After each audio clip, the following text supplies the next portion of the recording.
Imagine, if you will, what it would be like to live through an outbreak of bubonic plague.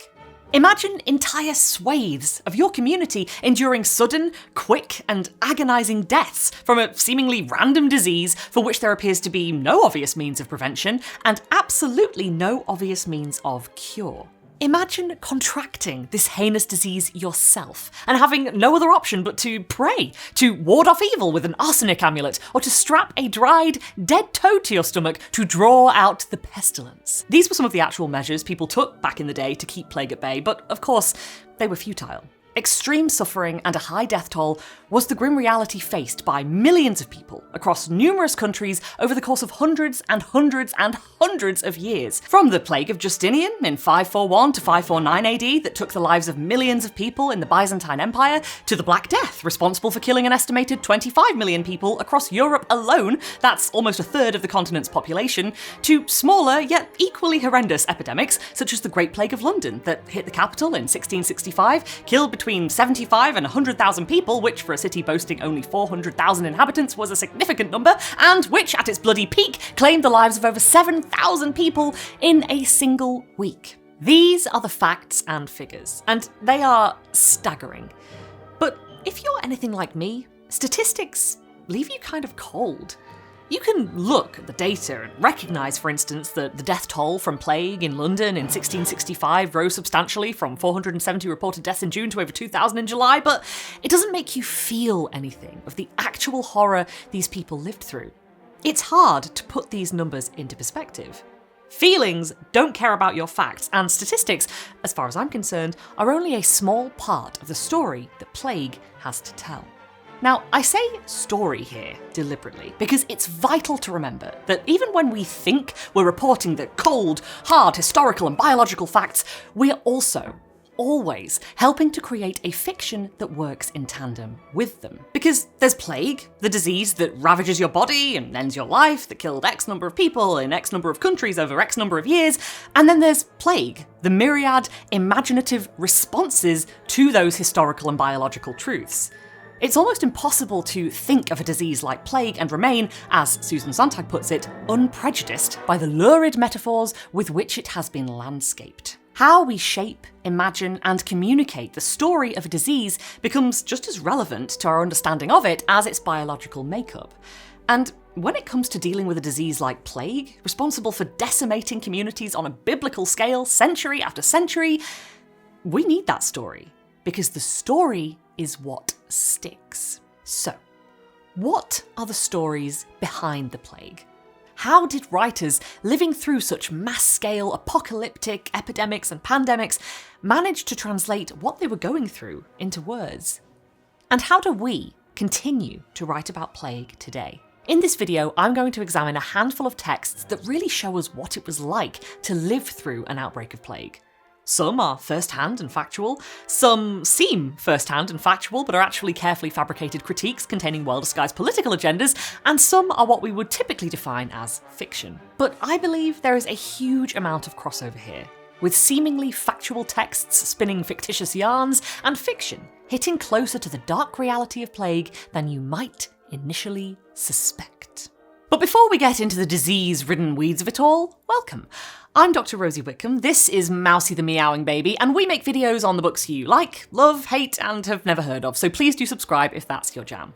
Thank you very much to our patrons over on Patreon and channel members here on YouTube. We really appreciate your generous support, and if you'd like to join them, click the link down below. Here's your warning that this video contains discussions of disease and its gruesome effect on the body, medical descriptors, self-immolation, suicide, murder, death, and anything and everything else associated with a fate as ruthless and agonising as bubonic plague, so please be aware of that going forward. And now, here we go.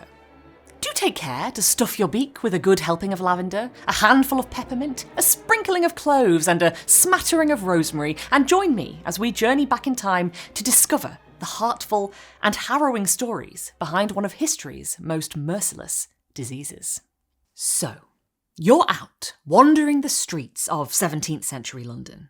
Now, you've read the pamphlets. You know that plague is worming its way through the city. what do you do? If only you had some kind of guide to help you through this arduous time, replete with incredible medieval-style illustrations and concise yet detailed information pertaining to the spread of disease. Well, never fear, because the book is here. Now, granted, the book was first published in 2022, so it's not much use to you living in 1665, but hey, should you survive the plague and live another few hundred years, you can still pick up a copy and marvel at this beautiful double-page spread on epidemics. But I hear you. You're sick of reliving the sickness. Well, don't worry. This is just the beginning. For contained within this substantial tome are over 400 pages of truly beautiful, high-quality, hand-illustrated images that form a rich history of art, science, mechanics, architecture, literature, and so much more. From the first fire, to papermaking, to board games, to city infrastructure, to pigeon mail, there's so much to learn about and explore.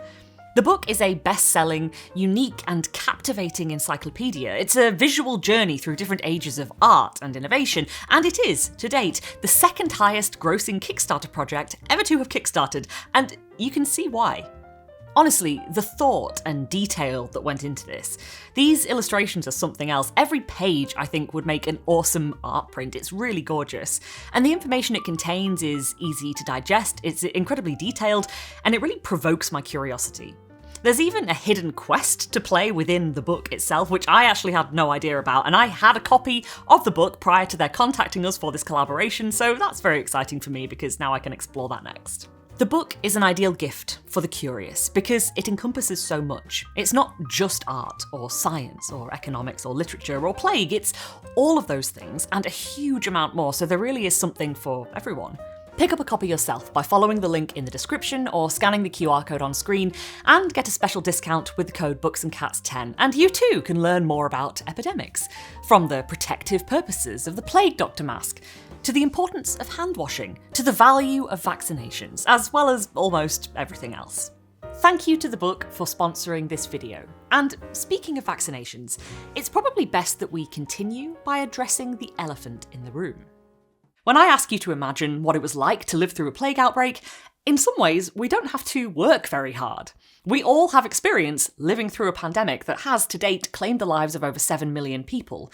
But unlike our ancestors suffering through plague outbreaks, when COVID hit, we were lucky enough to have the benefit of modern medicine, which meant that we were relatively quickly able to work out what COVID was, how it was spread, how we could prevent that spread, and then, of course, we were graced with a vaccine that allowed the vast majority of people to return to some semblance of normality. The mortality rate from COVID, while still devastating, was also a lot lower than that of bubonic plague, and a lot of people had access to medical care that was beyond our ancestors' wildest dreams.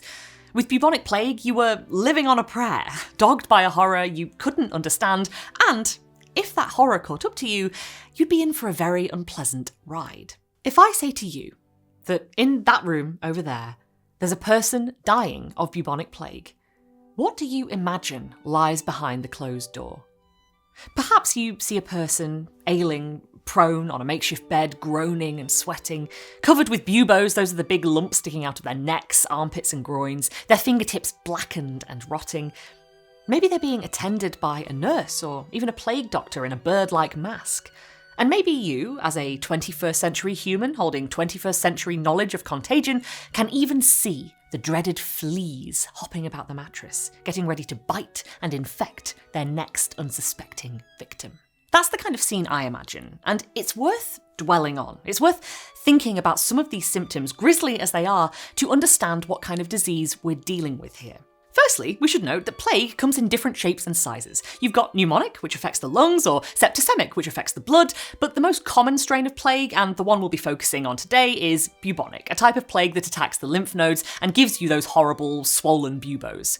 Now, make absolutely no mistake, this was a gruesome way to die. As well as suffering through fever, vomiting, and diarrhea, you might also encounter necrosis of the extremities, meaning your fingers and toes would start dying while you were still alive. You might also experience seizures and muscle cramps and chills, and to top it all off, your prognosis would be bleak.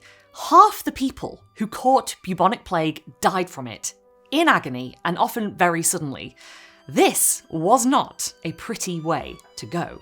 But let's let's not worry about that just yet. Let's zoom out a bit and look at the bigger picture. Where can we turn to understand what daily life was actually like as the pestilence made its way through a populace? Let's take, for our case study, the Great Plague of London, the 1665 epidemic that decimated nearly a quarter of the city's population in a matter of months. And, for our primary source, let's look to the one and only Samuel Pepys, politician, naval administrator, serial adulterer, sexual predator, and, for our purposes today, diarist. Samuel Pepys kept a detailed diary of his life during the 1660s, and what a decade to choose because a lot of pretty cataclysmic historical events occurred during this period. You've got the restoration of the Stuart monarchy to the throne post Oliver Cromwell, you've got war between England and the Dutch Republic, you've got the Great Fire of London, and, of course, you've got plague. The 1660s were a turbulent time for England, and some even believed the decade was cursed. In 1664, the year before the plague outbreak, a comet was seen hurtling across the heavens. Pepys wrote about it in his diary entry from the 15th of December, noting that his local coffee house was full of great talk of the comet seen in several places. But not everyone was inclined to give such a measured response to the celestial sighting. Puritan minister Samuel Danforth wrote the following verse to mark the occasion. There, with long bloody hair, a blazing star threatens the world with famine, plague and war. To princes, death. To kingdoms, many crosses. To all estates, inevitable losses. To herdmen, rot. To ploughmen, hapless seasons. To sailors, storms. To cities, civil treasons. Of course, not everyone believed the comet was an astronomical warning, and you might look at poems like this and think, well, that's daft, but imagine living through a rampaging plague epidemic one year and a catastrophic fire the next. Add to that war and political instability, and you might find yourself thinking, damn, Samuel Danforth wasn't half wrong. This was a hellish time, and a lot of that hell was brought about by the advent of the sickness. Great fears of the sickness here in the city, it being said that 2 or 3 houses are already shut up. God preserve us all. This sentence appears at the very end of an entry from April 1665, and it's the first time that year that Pepys mentions the plague. Now, the fact it's tagged onto the end of an entry is significant, I think. Firstly, it suggests that while plague is creeping in, it's still on the fringes of things at this point. It's not front page news yet, so to speak. Secondly, it serves as an important reminder that the threat of plague would have been familiar to Pepys. The plague pandemic he lived through had been going on since the 1300s. Outbreaks ebbed and flowed, and bubonic plague had effectively become endemic. For Pepys, it may well have felt like a gruesome yet familiar part of life. That said, in no way do I want to downplay the horror that Pepys faced. A familiar part of life, perhaps, but did that make anticipation of the plague easier to bear? I very much doubt it. Pepys was afraid. Just look at this entry from the 7th of June. This day, much against my will, I did in Drury Lane see 2 or 3 houses marked with a red cross upon the doors, and Lord have mercy upon us writ there, which was a sad sight to me, being the first of that kind that to my remembrance I ever saw. It put me into an ill conception of myself and my smell, so that I was forced to buy some roll tobacco to smell and chaw, which took away the apprehension. Witnessing, for the first time, the houses of the infected, marked and guarded, with the inhabitants locked up inside, takes its toll on Pepys, and no wonder. This method for stopping the spread of infection is brutal.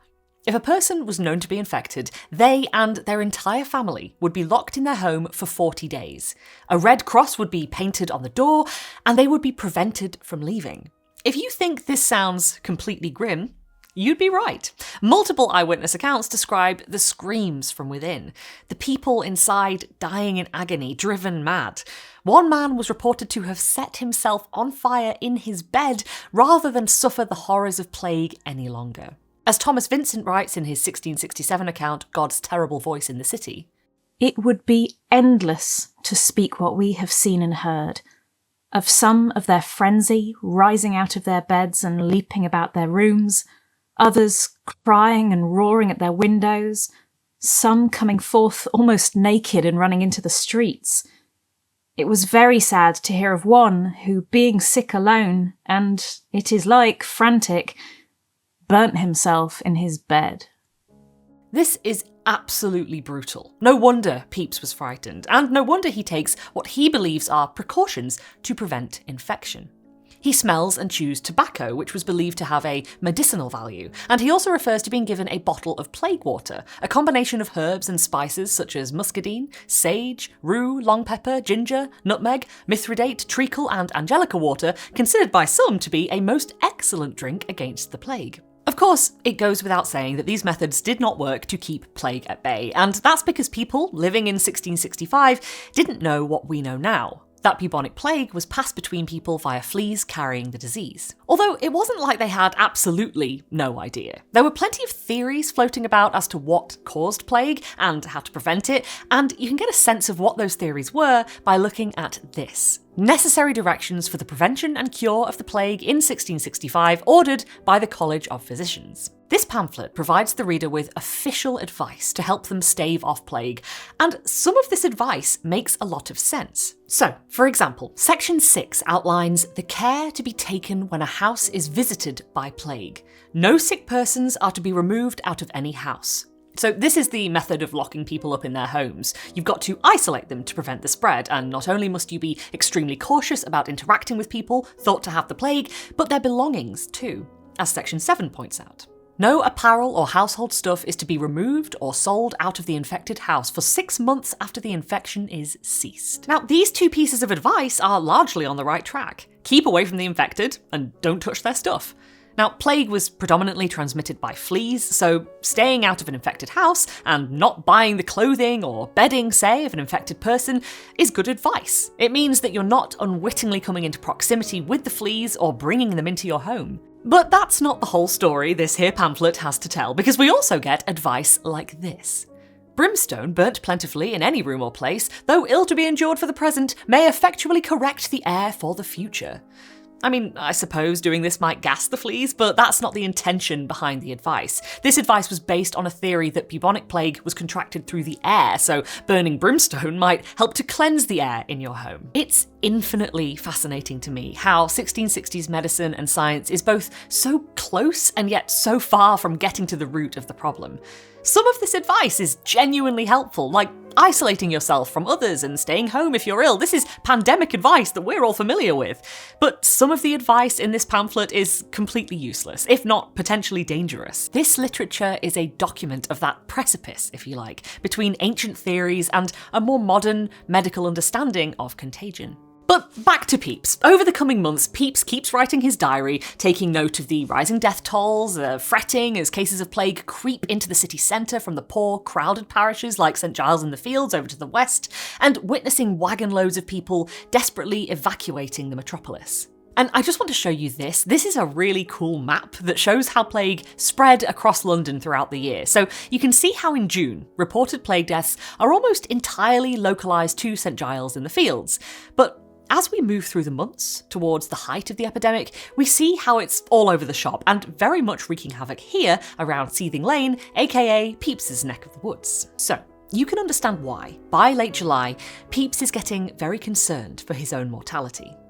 The sickness is got into our parish this week, and is got indeed everywhere, so that I begin to think of setting things in order, which I pray God enable me to put, both as to soul and body. This is another thing to note about plague, and something that people in 1665 were very aware of.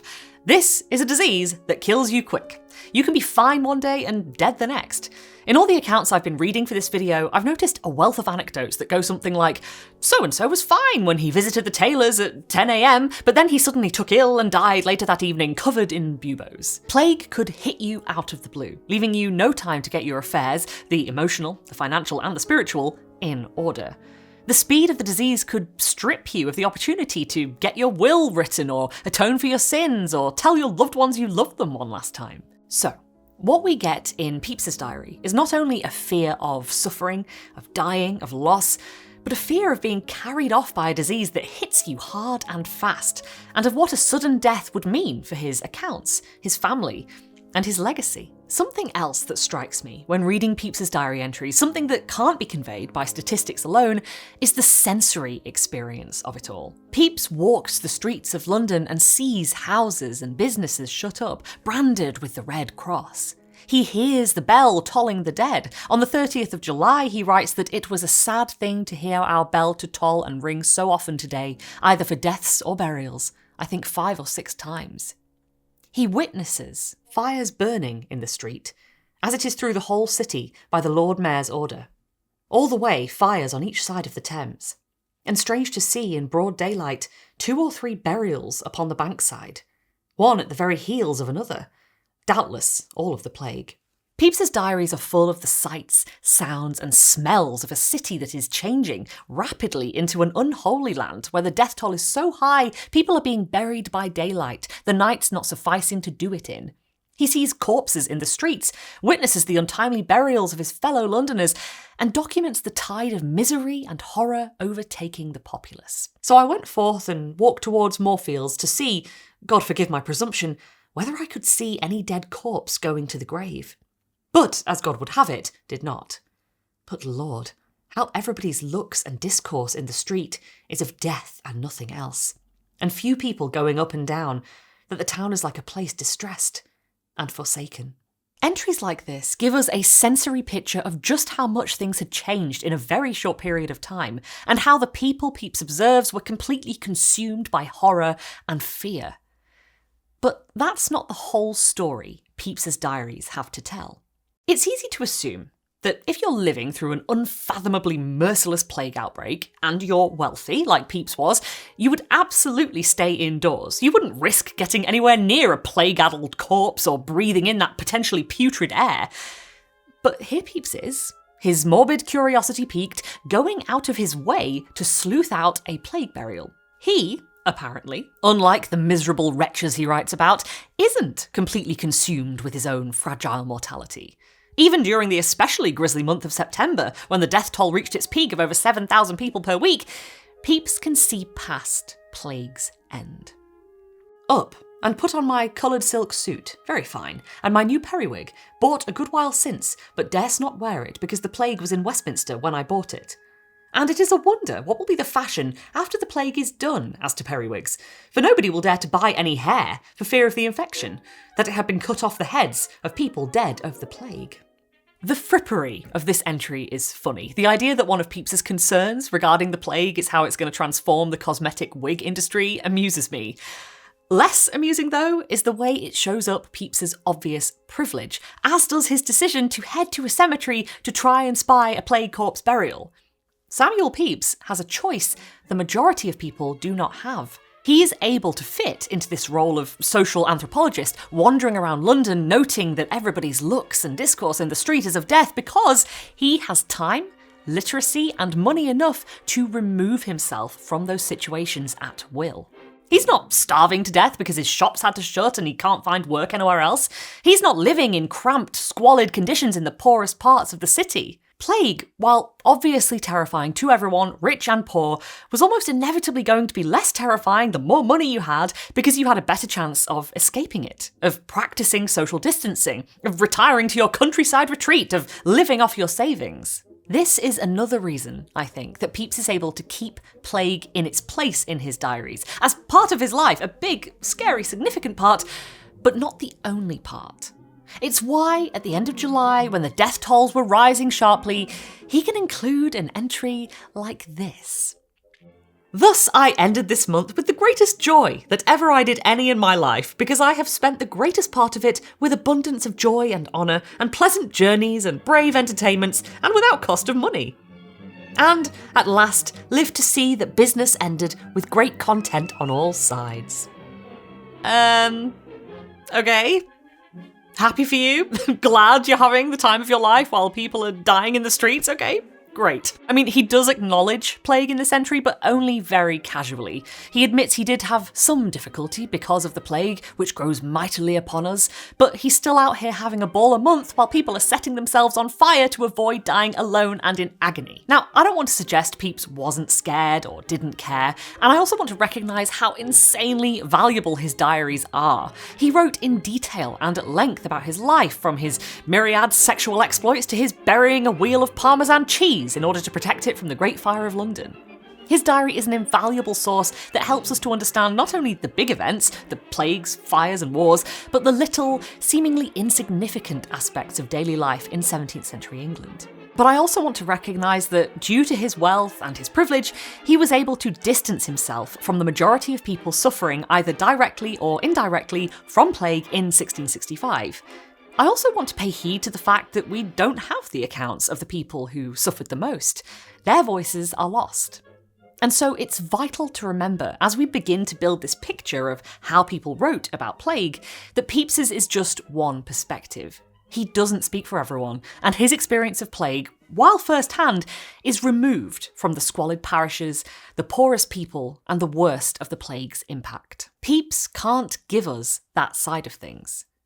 But what he absolutely can and does give us is something more than statistics. He documents death tolls, sure, but he also provides us with anecdotes that give colour to the nightmarish reality of plague-stricken London. And it's this, the personal, human experience of plague, told to us through those anecdotes that feature real, suffering people, that stick with us. And nowhere more so do we find this level of vivid, personal detail than in this. Daniel Defoe's A Journal of the Plague Year.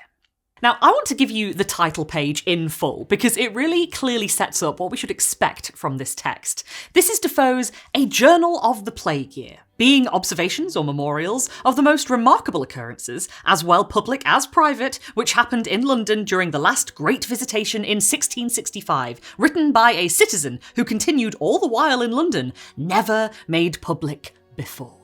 Here we get the juicy first-hand anecdotes, told to us by someone who remained in London during the entirety of 1665, unlike Pepys, who did end up leaving at one point, and these are new revelations never made public before.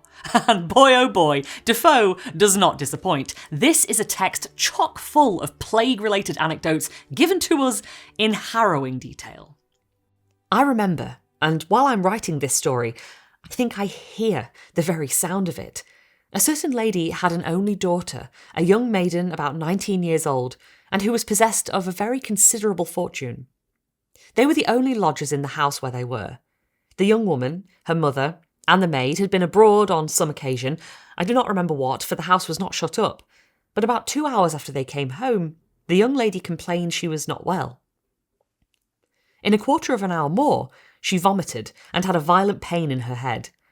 "Pray God," says her mother in a terrible fright, "my child has not the distemper." The pain in her head increasing, her mother ordered the bed to be warmed and resolved to put her to bed, and prepared to give her things to sweat, which was the ordinary remedy to be taken when the first apprehensions of the distemper began. While the bed was airing, the mother undressed the young woman, and just as she was laid down in the bed, she, looking upon her body with a candle, immediately discovered the fatal tokens on the inside of her thighs. Her mother, not being able to contain herself, threw down her candle and shrieked out in such a frightful manner that it was enough to place horror upon the stoutest heart in the world. Nor was it one scream or one cry, but the fright having seized her spirits, she fainted first, then recovered, then ran all over the house, up the stairs and down the stairs, like one distracted.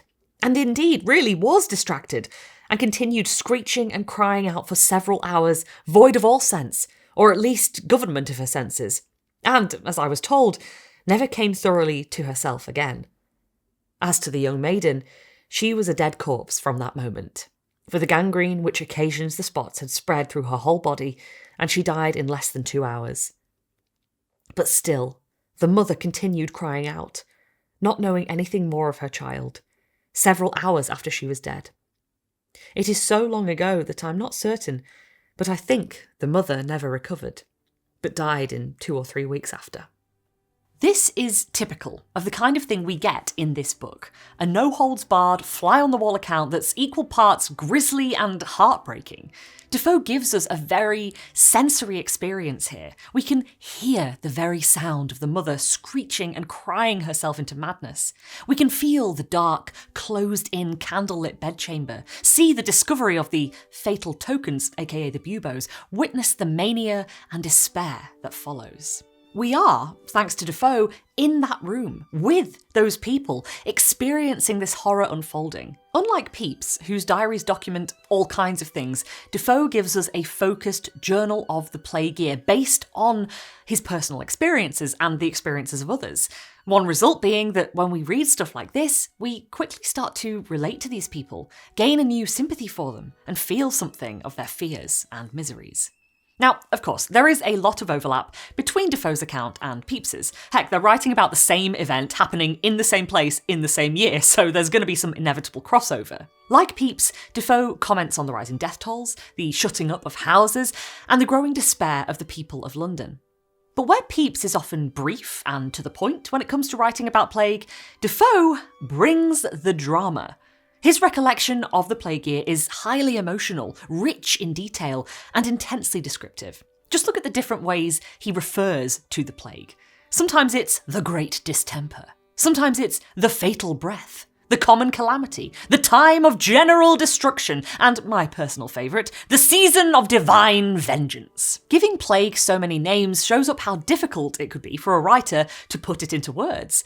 Defoe even says at one point that plague is very, very, very dreadful and such as no tongue can express, referring to the disease in all these different ways. Bestowing upon it all these different identities shows us something of the mental toll it took on Defoe as a writer trying to convey his experience. The different ways Defoe writes about plague serve to remind us, once and for all, of the profound and unassailable grip the disease had on the city.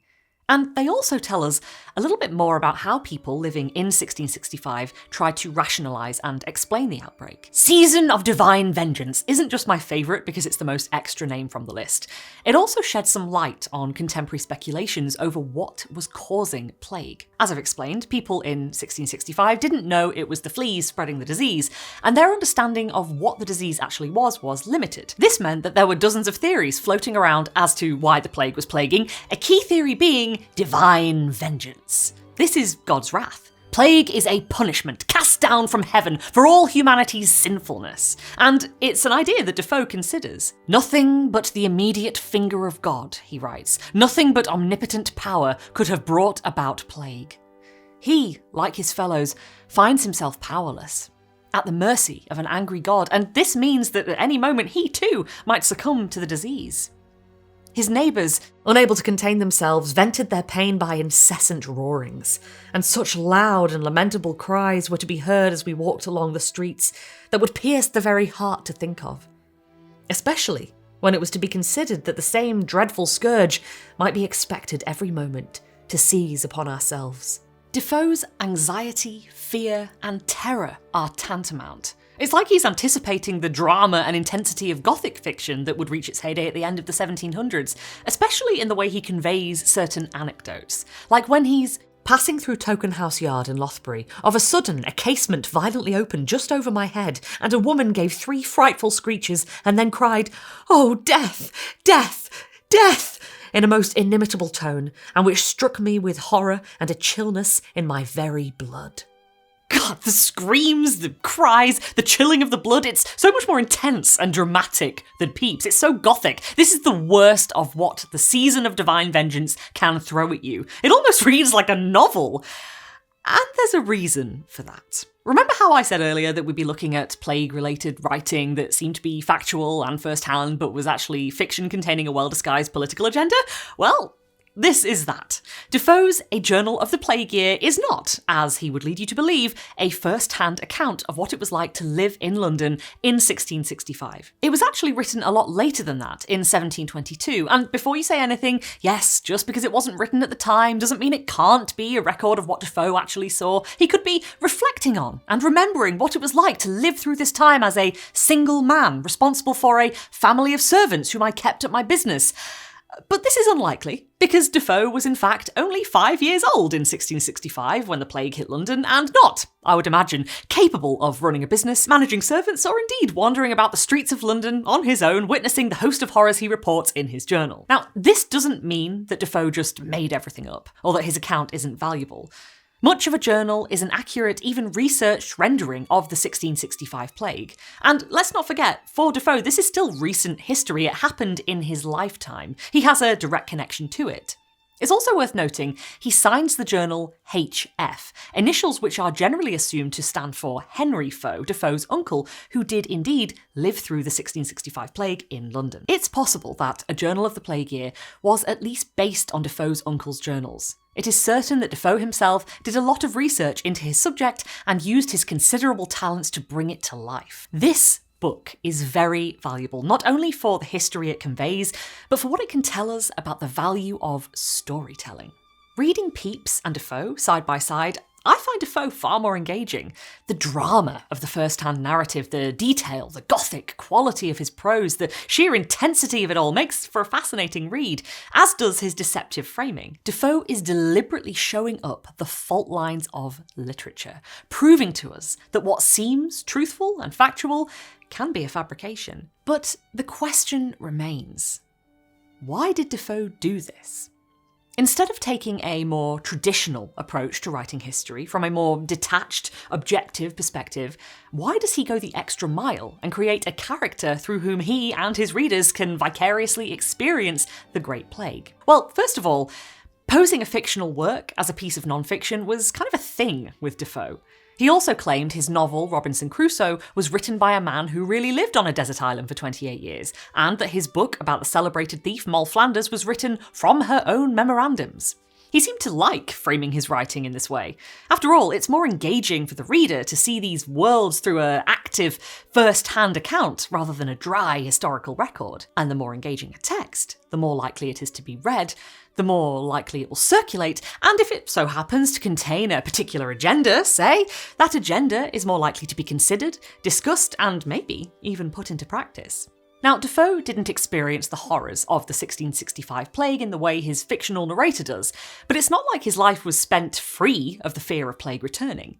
In fact, A Journal of the Plague Year was composed in response to a later outbreak of plague in Marseille, France in the 1720s. When this book came out, Defoe believed that his country was in immediate, perhaps inevitable danger.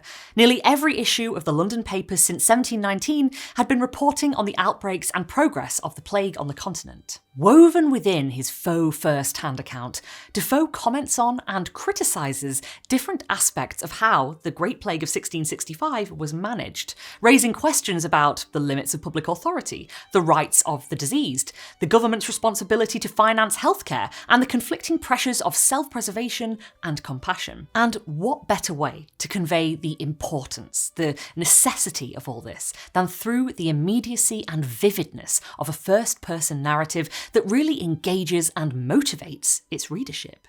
It's important to remember that plague poses a big threat to Defoe writing in the 1720s. The uncertainty hasn't abated, there's still no way to cure the disease, and it's still unclear what causes it. Defoe's narrator fruitlessly speculates about this in his journal.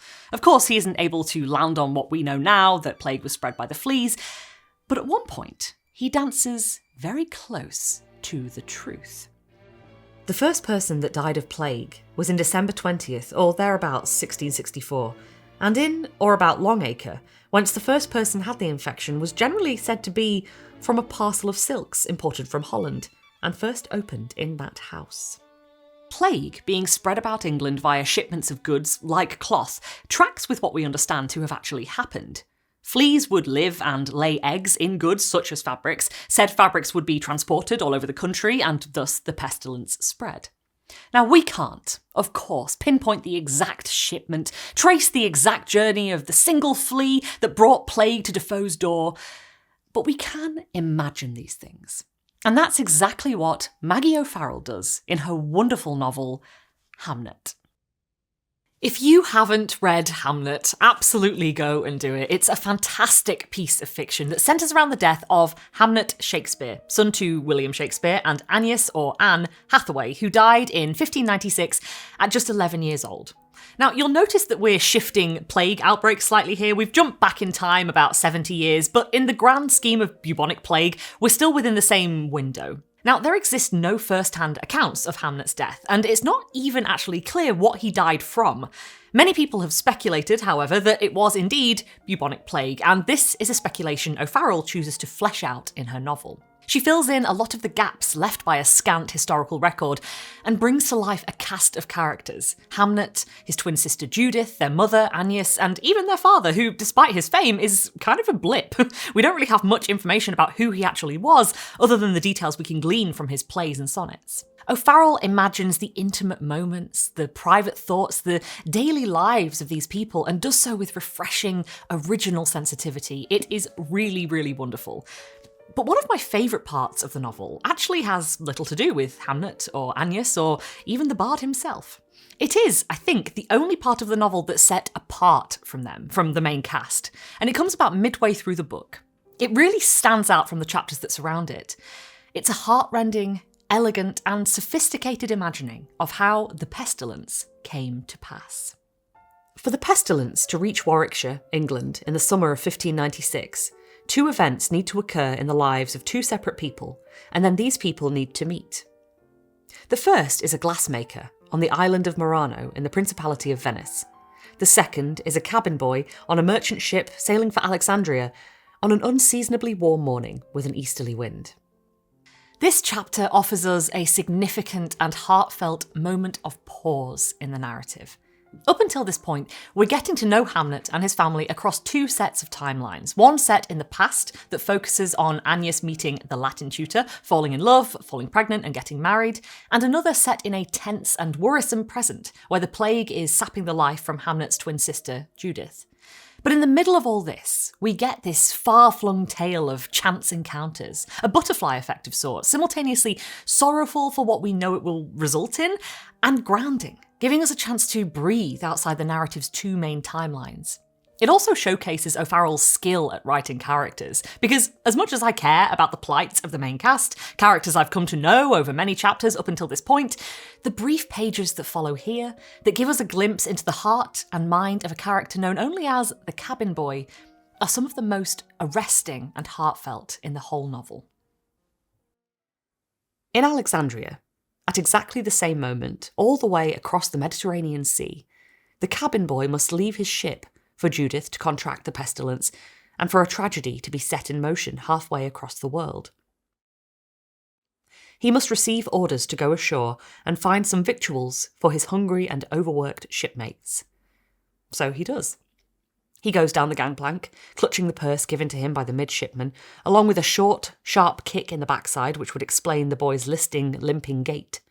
His crewmates are hauling crates of Malaysian cloves and Indian indigo off the ship before taking on sacks of coffee beans and bales of textiles. The dockside, under the cabin boy's feet, is disconcertingly firm and solid after weeks at sea. Nevertheless, he staggers off towards what looks to him like a tavern, passing a stall selling spiced nuts, a woman holding a snake about her neck. He pauses to look at a man with a monkey on a golden chain. Why? Because he has never seen a monkey before. Because he loves animals of all kinds. Because he is, after all, not much older than Hamnet, who is, at this very moment, sitting in a cold, wintry schoolroom, watching the schoolmaster hand out hornbooks of Greek poetry. The monkey at the port of Alexandria is wearing a little red jacket and a matching hat. Its back is curved and soft, like that of a puppy, but its face is expressive, oddly human as it peers up at the boy. The cabin boy, a young lad from a Manx family, looks at the monkey, and the monkey looks at the boy. The animal puts its head on one side, eyes bead bright, and chatters softly, a slight judder of sound, its voice light and fluting. It reminds the boy of an instrument his uncle plays at gatherings on the Isle of Man, and for a moment he's back at his sister's churching, at his cousin's wedding, back in the safety of his kitchen at home, where his mother would be gutting a fish, telling him to mind his boots, to wipe his shirt front, to eat up now. Where his uncle would be playing his flute, and everyone speaking the language he had grown up with, and no one would be yelling at him or kicking him or telling him what to do, and later on there might be dancing and singing. Tears prick the eyes of the cabin boy, and the monkey, still regarding him with a sentient and understanding gaze, reaches out its hand. The fingers on the monkey's hand are familiar and strange to the boy, all at once. Black and shiny like boot leather, with nails like apple pips. Its palm, though, is striated, just like the boy's, and there passes between them, there, Under the palm trees that line the wharf, the confluence of sympathy that can flow between human and beast. The boy feels the golden chain as if it is around his own neck. The monkey sees the boy's sadness, his longing for home, the bruises on his legs, the blisters and calluses on his fingers, the peeling skin on his shoulders from the relentless scorch of months in the ocean sun. The boy holds out his hand to the monkey, and the monkey takes it. Its grip is surprisingly strong. It speaks of urgency, of maltreatment, of need, of craving for kind company. The monkey climbs up the boy's arm, using all 4 of its feet, across his shoulders and up onto his head, where it sits, paws buried in the boy's hair.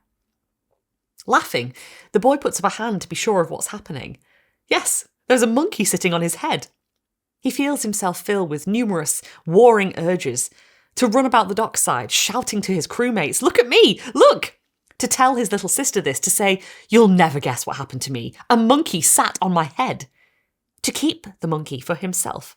To dart away, to jerk the chain from the man's hand and sprint up the gangplank and disappear into the ship. And to cradle this creature in his arms, forever, never let it go.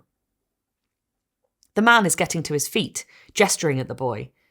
He has skin that is pocked and scarred, a mouthful of blackened teeth, an eye that doesn't quite match its pair in either direction or colour. He's rubbing the fingers of his hand together in the universal language that means money. The boy shakes his head. The monkey clings tighter, curling its tail about the boy's neck. The man with the scarred, pocked skin bears down, gripping the boy's arm. He repeats his gestures. Money, he is insisting, money. He points at the monkey, then makes the gesture again. Again, the boy shakes his head, presses his lips together, puts a protective hand over the purse tied to his belt. He knows what will happen to him if he returns to the ship without food, without ale. He will carry the memory of the midshipman's lash, given to him 12 times in Malacca and 7 times in Gala, 10 in Mogadishu, forever. "No," says the boy. "No." The man lets out a stream of angry words into the boy's face. The language they speak in this place called Alexandria is jabbing, nicking like the point of a knife. The man reaches up to seize the monkey, which chatters and then shrieks, a piercing high cry of distress, gripping the boy's hair, the collar of his shirt, the tiny black nails scoring the skin of his neck. The boy, almost sobbing now, tries to hold on to his new friend. For a moment he has him, by the forelimb, the warm fur of the elbow fitted into his palm, but then the man jerks the chain and the monkey falls, screaming, from the boy's grasp, to the cobbled dock, where it rights itself and then, tugged again, scrambles after the man, whimpering. Aghast, the boy watches the animal leave, the hunch of its back, the workings of its haunches, trying to keep up with its master. He swipes at his face, at his eyes, his head feeling bare and empty, wishing that he might bring the moment back, that he could have somehow persuaded the man to let him keep it. The monkey belonged to him. Surely anyone could see that. What the boy doesn't know, can't know, was that the monkey leaves part of itself behind. In the scuffle, it has shed 3 of its fleas. This section really gets me. Witnessing this brief bond, this recognition and sympathy between boy and monkey finding solace in one another before being forcibly ripped apart, it's just so sad. And it's such an interesting choice on O'Farrell's part. She needn't have done this. She could have easily pared this interaction right back. The boy could have walked past the monkey and a flea could have jumped onto his collar. Heck, there didn't even need to be a monkey. There didn't even need to be a boy. There are plenty of ways she could have done this, but she chooses to give us something sad, full and soulful. She writes the cabin boy with sensitivity and respect. He's not just a vessel designed to move the plot along. This is probably a bad comparison, but the way this brief interaction makes me feel reminds me of the elderly couple in Titanic, or the parents putting their little girl to bed, and how much sadder those clips are than when Frosty Jack sinks into the Atlantic, and it's because those clips illustrate to us the breadth of the tragedy. We move beyond the main characters, while also being extremely intimate and tender. And I think the same is true in this chapter. Here we have this young lad trying to get on in the world, facing his own troubles and his own tragic set of circumstances. A good handful of his shipmates and his beloved ship's cats mysteriously sicken and die around him. At the end of the chapter, he is still alive, the ship docks, and he makes his way home, single surviving cat under arm. And his story ends here. But a lot of his tragedy is in what remains unsaid. Sure, he probably makes it home to his family, and sure, he doesn't die of plague at sea, but he brings home a cat who was probably infested with fleas who are carrying the plague. We don't know what happens from here on in his storyline, but we do know that bubonic plague killed 50% of those it infected. He is, like everyone else, innocent to all this. He's heading home, finally, and with his beloved pet. The idea, then, that he greets his family and unwittingly brings tragedy to his own doorstep is a very sad pill to swallow. And it's not just the cabin boy whose fate we're left contemplating in this chapter. The rider, who effectively takes a crate of infested beads from the ship and delivers it to Stratford, notices on his return journey to London that the movement of his horse causes him some discomfort. There seems to be some painful, tender spot in his armpit, but he ignores it and continues on his way. I love these brief, intimate glimpses into a moment in a person's history. I love that O'Farrell brings them to life, gives them humanity.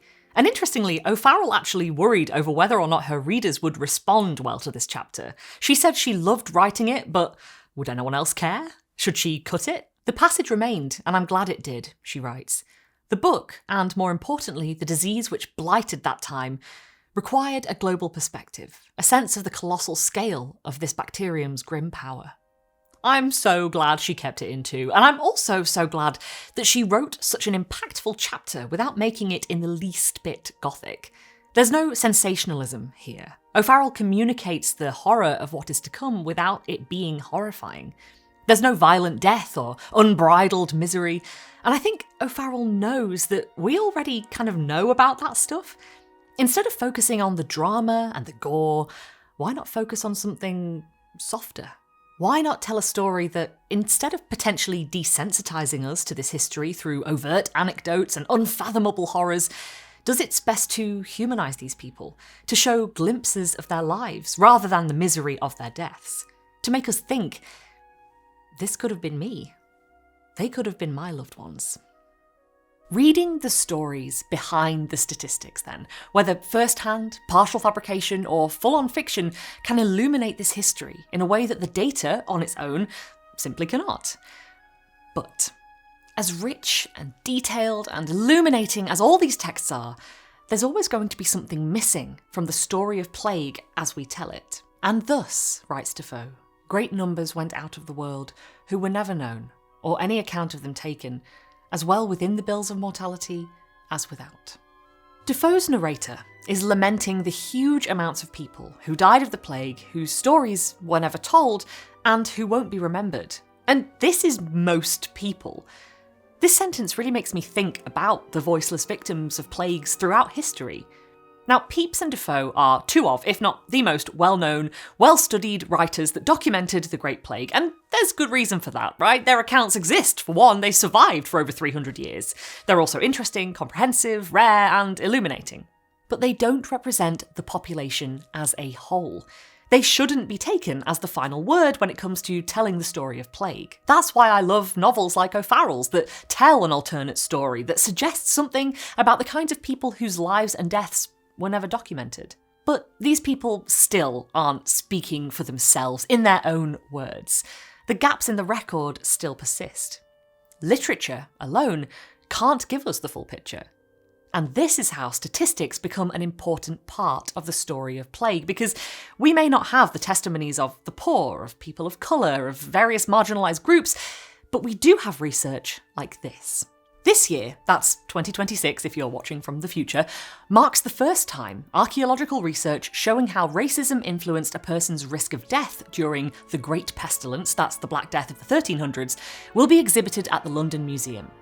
The research, carried out by a range of people from across different universities, looked at data taken from the bones of plague victims buried across 3 London cemeteries and has led to 2 fascinating outcomes. That there are significantly higher proportions of people of colour and those of black African descent in plague burials compared to non-plague burials, and that black women of African descent were significantly more likely to die from the plague than other people. I don't know about you, but when I learned about plague in school, we weren't taught about the impact of the disease on people of colour, or even on non-Europeans.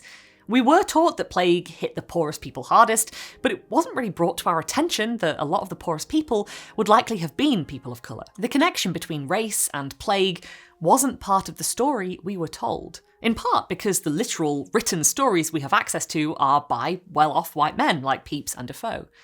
As Dr. Rebecca Redfern puts it, we have no primary written sources from people of colour and those of black African descent during the Great Pestilence of the 14th century, so archaeological research is essential to understanding more about their lives and experiences. As with the recent COVID-19 pandemic, social and economic environment played a significant role in people's health, and this is most likely why we find more people of colour and those of black African descent in plague burials. Statistics, numbers, archaeological findings, fiction and non-fiction all have to work together to tell this story. Because, as Redfern points out, we are, unfortunately, still living in a world where a person's race can dictate the quality of their health, as well as pretty much everything else. M. Rambaran Olm, in an article written during the summer of 2020, criticises the common Eurocentric perception of plague, and compares the rise in racial violence during the COVID-19 pandemic to the rise in racial violence during the time of the bubonic plague. These are vital aspects of the story of plague that are often glossed over,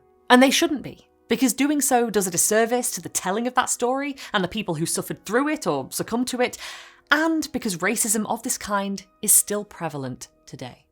So, I started this video by asking how writers put plague into words, and I'm very, very aware that there have been lots and lots of different plagues and lots of writers who have written about plague, and I could very easily go on for hours and hours. This is a rich field of research information and creative reflection.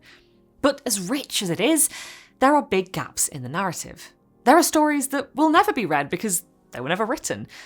And so the best thing we can do, I think, is to look at the statistics, the science, the archaeology, the biology, and the literature, fiction, non-fiction, and whatever we class Defoe as. There's still some debate over that even now. Look at it all holistically and see what new things it can tell us. To keep hypothesizing and doing amazing research and writing illuminating novels, to explore as yet undiscovered avenues that may well shine a light on the stories we've forgotten. I hope you enjoyed this video. I really enjoyed researching for it, and I'd love to know what you think in the comments. What plague-related literature and media should I consume next? Is there an account, or novel, or anecdote you think should be more well known? Let me know down below, and if you like learning about literary representations of disease, watch our very old video, literally the second one we ever released, I think, on the strange fictions of tuberculosis by clicking here next.